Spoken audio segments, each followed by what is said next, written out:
የዝሙት መንፈስ በአካል በተሸፈነ አካል ላይ አንጫው ነበርኩ እንጀባ ሙስሊም ናት በጣም ነው ትምህርት የምታዳምጠው በት በሙሉ ይገባባታል ከዛስ ማትሰግድ ማትጸልይ የዝሙት መንፈስ ያለባቸው ሰዎች በተፈጥሮም አንዳንድ ጊዜ እግዚአብሔርን የፈጠረው እንላለን እንጂ በተፈጥሮ ከእናት ከአባት ምንወር ሰውን ነገር ተከትሎ ሰይጣን ያችን ነገር ሊያደርጋት ይችላል። አሁን ልናገረው በቃ መምህር በእናትህ ተናገረው እያላችሁ እንደሆነ ተስፋ አደርጋለሁ።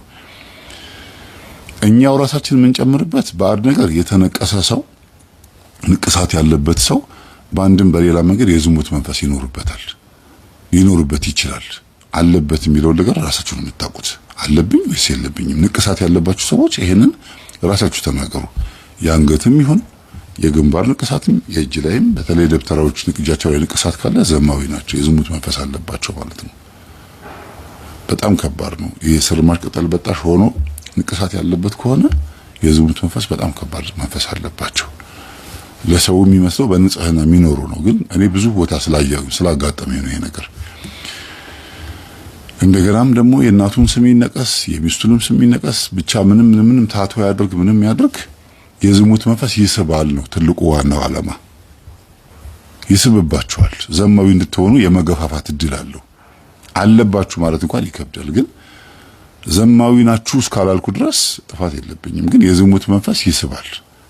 ብዙ ጊዜ ለንቅሳት የሚዳርግና እንድትነቀሱም የሚያርግ ከተነቀሳችሁም በኋላ ደግሞ ለዝሙት ህይወት የሚዳርገው ይሄው መንፈስ ነው። ይሄ እኛ ራሳችን ላይ የምናስገባው ባዕድ የሆነ ነገር ነው። ከዛ ቀጥሎ አሸንክታብና ምንዝር ጌጥ ሴቶች ከሆኑ የሚያረጉት አሸንክታብ የሚኳኳሉት ነገር ምናምን እሱ የዝሙት መንፈስ ይስባል። ሌላው ደግሞ ተክለ ቁመና፣ ዳሌ፣ የጡት ሁኔታ፣ የፀጉር ስታይል ምናምን ይሄ ሁሉ የሚባለው ነገር በተፈጥሮ እግዚአብሔር የሚሰጣቸውም ነገር ወንዶችን የዝሙት ስሜት የመቀስቀስ ስሜት አለው፣ የመቀስቀስ ሁኔታ አለው እና የዝሙት መንፈስ በዛም ሊገባ ይችላል። ለምሳሌ እንዴት የሚገባው ያቺ ሴት ዝሙት መንፈስ አለባት ልንል የምንችለው ወንዶች አይተዋት ዋት ምናምን ብሎ ሲመኝ በዛ ሰዓት ምን ይላል ይገባል ሴትዮዋ ላይ። እሷም የዝሙት መናፍስት ማጠራቀሚያ ትሆናለች። ግን ሃይማኖተኛ እስካልሆነች ድረስ ጸሎተኛ እስካልሆነች ድረስ ነው ይሄ የሚሆንባት። መንፈሳዊ እስካልሆነች ድረስ ቅርጿን ለማሳየት ጥረት ስታረግ በየመንገዱ ዝም ብላ ስትሞናደል ምን ስትል አለኝ የምትለውን ያ የተሰጣትን ተፈጥሮ የበለጠ ማግኒፋይ አድርገው ኤግዛጁሬት ሆኖ ገኖ ምናምን መንገድ ላይ ስትሄድ ሁሉም ለአጩን ሲያስረበረበባት የዝሙት መንፈስ ይገባባታል።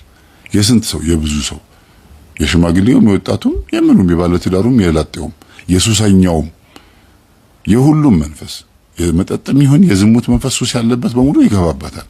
ከዛስ ማትሰግድ ማትጸልይ ማትሰግድ ከሆነ ለባሏት ጠንቅ ይዛ ትመጣለች። በባሏ ላይ ቺት የማድረግ ከተከራይ ጋር ካከራይ ጋር የመማገጥ ከስራ ባልደረባው ጋር ከስራ አስኪያጇ ጋር እንዲያውም ስሙ ሴክሬታሪ አይደለም የሚለው ሚስጥረኛ ማለት ነው። እና በአጠቃላይ በዝሙት በሄደችበት የመውደቅ እድል ያጋጥማታል። ለምን? ራሷን ስላልሸፈነች። ስለዚህ ነው ረጅም ቀሚስ አድርጉ ተሸፋፈኑ የሚባለው ለምንድን ነው? በዚህ አጋጣሚ ሙስሊሞች ተሸፋፈኑ ማለት ከዚህ ነገር ድነዋል ማለት አይደለም። ከባድ ነው። አንዷ ሙስሊም ምን አለችኝ? መምርዬ እኔ ብሸፈንም አለችኝ ባሌ አይኗ መንዘራ ስለሆነ ክርስቲያኖች ተገላልጠው ሲሄዱ በማየቱ አለችኝ። ግልጽ ነው የነገረችኝ። ባይዘው እውነት ነች ውሸት ነው የሚለው ነገር እናንተ እስቲ ጽሁፍ ጻፉልኝ። የተገላለጡ ሴቶችን በማየት የዝሙት መንፈስ ይዞብኝ መጥቶ እኔ ተሸፍኜ የኖርኩትን አንድ ቀን ተገልጬ አላቅም አለች። የዝሙት መንፈስ አስተላልፎብኝ ይኸው መገለጥ ጀመርኩኝ።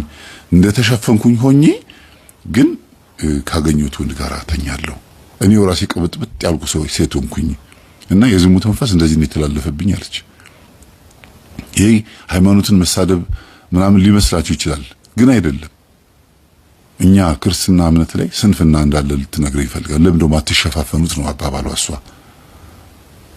እና እንዲህ ተዘዋውሮ መንፈስ እንዴት እንደሚገባያችሁ ባሏ ሄዶ አመንዝሮ ሲመጣ እሷ ጋር የዝሙት መንፈስ አመጣባት። እሷ ተሸፍና የነበረች ልጅ የዘማዊ ሆነች ማለት ነው።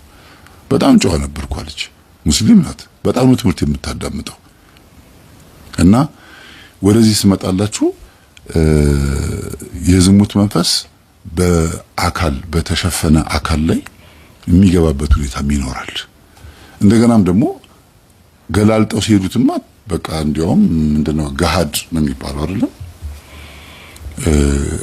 ሐላል ትላላችሁ በግልጽ ሁሉ ነገር ባቦ እስኪታይ ድረስ ይቅርታ በየመንገዱ በጣም ነው የሚያሳፍረው። በጣም ይቅርታ አድርጉልኝ ለመናገረው ነገር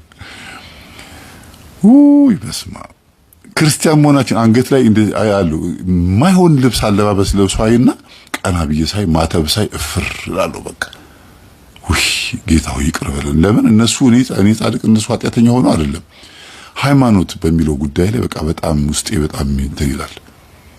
በየመንገዱ ዘጥ ያሉ ሲሄዱ ታይት አድርገው ውፍረታቸው አያሳፍራቸው፣ እርቃናቸው አያሳፍራቸው፣ ከታችም ከላይም ተገላልጠው ተበሳስተው ይሄ ምናምን ቀማይ ያልተበሳ ቦታ የለም።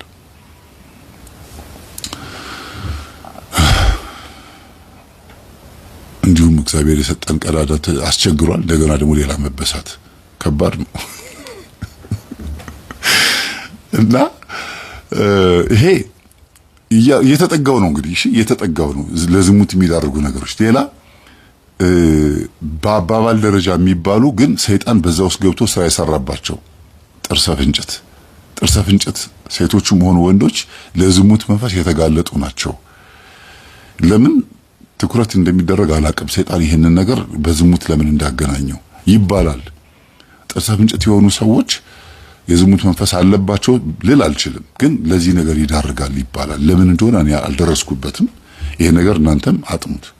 ግን ሆኖ ደግሞ ይገኛል ብዙ ጊዜ እና በጣም ያስቸግራሉ አይደለም ነው የነሱ ራሳቸው ይቸገራሉ። እንደገናም ደግሞ በዚህ ደረጃ በጣም ትኩረት ይደረግባቸዋል። ልክ በአፄ ኃይለ ሥላሴ ዘመን ቅንድቡ ግጥም የነበረ ሰው ለምንድን ነው ይፈለጋል ተብሎ የሚባለው? ለሆነ ነገር መስዋዕት ይፈለጋል ተብሎ አላልኩም ይባላል ነው ያልኩት። እኔ አልደመደምኩም፣ ግን ሳነብም ምንም ስል ምን ሰማው ነገር ነው። ልክ ጥርሰ ፍንጭቶችም በዚሁ ልክ የዝሙት መንፈስ ያገኛቸዋል ይባላል። ሰይጣን ከፍንጭታቸው ጋራ ምን ጉዳይ እንዳለው አላውቅም። እንግዲህ ቀዳዳ አጥቶ በዛ ፍንጭት መቼም ይገባል ማለት በጣም ከባድ ነው አይደል? ሌላው ደግሞ አይን ነው። እንግዲህ አይን ይሄ የምታዩት አይን የሁላችሁ አይኔ ወደ ላይ ሳረክ ይሄ ነጩ ክፍተቱ ይታያችኋል። እዚህ ስራ ያለው ነጩ ይሄ አይናቸው ወደ ላይ የሆኑ ክቡ አይን ይሄ አሁን እንዴት አድርጌ ላስረዳችሁ? በስዕል ባሳያችሁ ነው የሚሻለው መሰለኝ። በስዕል ላሳያችሁ። ቆይ ልሳለው እዚህ ግድግዳ ላይ ይሄ ቦርድ በደንብ ያስረዳናል ብዬ አስባለሁ። አይን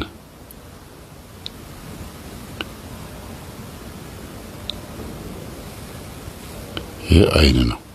በግራ በኩል ያለ አይን ነው ብለን እናስበው።